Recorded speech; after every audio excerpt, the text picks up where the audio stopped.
Hey, Drew here, Drew T. Jackson, coaching, speaking, and training. So glad that you are watching this video today, either on my YouTube channel or my social media channels. And one thing I do want to tell you, you can like and subscribe on my YouTube channel. Go ahead and put the links on LinkedIn and Facebook and the others so that you can like and subscribe. So you can just get a notification when these videos go live each week. I got videos on Monday, Wednesday, and Friday.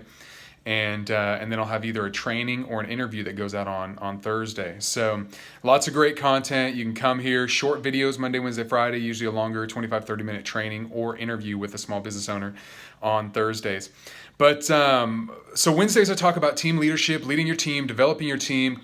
And I want to go over a training I do called Everyone Communicates, Few Connect. And it's really learning how to better communicate with your team and then go beyond communication and connect with them. So this works great with your clients. This works great with your team members. If you are in the medical field, this is bedside manner. I mean, this skill set can be learned. And so I'm going to give you some great content, couple minutes over the next 10 weeks on Wednesdays, all about connecting and communicating, increasing your communication. So the quality of your communication, I should say.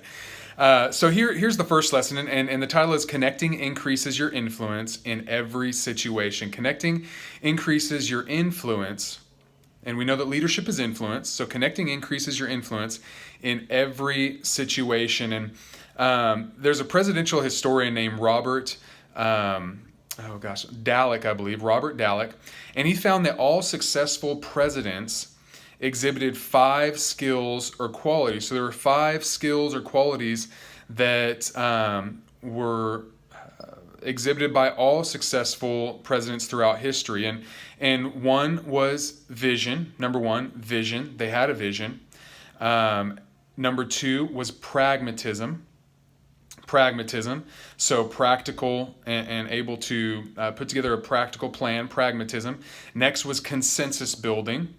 And then charisma. So they had charisma. And then finally, trustworthiness. Now, the interesting thing about these qualities, these 5 qualities, so we have vision, pragmatism, consensus building, charisma, and trustworthiness, is that 4 out of the 5 have to do with connecting. 4 out of the 5 have to do with the ability to connect with those that are on your team. And so as we walk through this, I want you to ask yourself some questions when it comes to vision. Now, pragmatism is the one that doesn't take a connection skill. If that wasn't obvious, I did want to say that. But here's a question I want you to ask yourself so that you can identify how you're doing in the area of vision. So vision, here's a question you can ask yourself. Do my people see what I see? Do my people see what I see? And the key to that is you may see the vision, but your people may not see the vision. And that's a connection problem. Because somewhere along the way, they're not connecting with you and they're unable to see what you see. And it might not have to do with the words as much as it has to do with the feeling that they get when you cast the vision. Do they see their self in that vision? Do they see their self as a necessary part of that vision? Have they been heard? People can't hear until they've been heard. So people can't hear you, your team can't hear you until they know that you have heard them. So before you go in to cast your vision, make sure that you've heard them out, connected with them, and then they'll hear you. All right, so that's vision. Pragmatism, not a connection skill, very essential to success, but not part of connecting, so we're not going to talk about it. Next, consensus building. So this is the question I want you to ask yourself. Have I successfully gotten everyone on the same page? Have I successfully gotten everyone on the same page? So we're all coming from different areas, and you can use that same idea of people can't hear you until they've been heard. Your team needs to know that they've been heard out. You understand where they're coming from. Ultimately, you are going to make the decision. But if we're going to collaborate, if we're going to have a collaborative environment where we can have some consensus building, Ultimately, you have to make the decision. I'm not taking that away from this dynamic here, but people need to be heard out. So have I gotten everyone on the same page? Hear them out and make sure we get everyone on the same page so that we can move forward with that vision. So that's consensus building. Next, charisma. Now, this is one where we say people got it or they don't, right? It's natural or it's not. Now, in all of these areas, people are going to be more natural, have more natural gifting than others. Same thing with leadership. But if we only had natural leaders leading this world, there's not enough leadership. We have to have learned leaders as well. And so the same thing is true with charisma. But here's what I find the thing is with charisma. Having charisma or being a charismatic person takes a lot of energy and it takes a lot of intentionality. And it's not that people can't do it, it's that people won't do it. It's that people are unwilling to try to do it and put forth the effort and energy. And so we write it off and say, that's just not my personality type. No. It has nothing to do with that.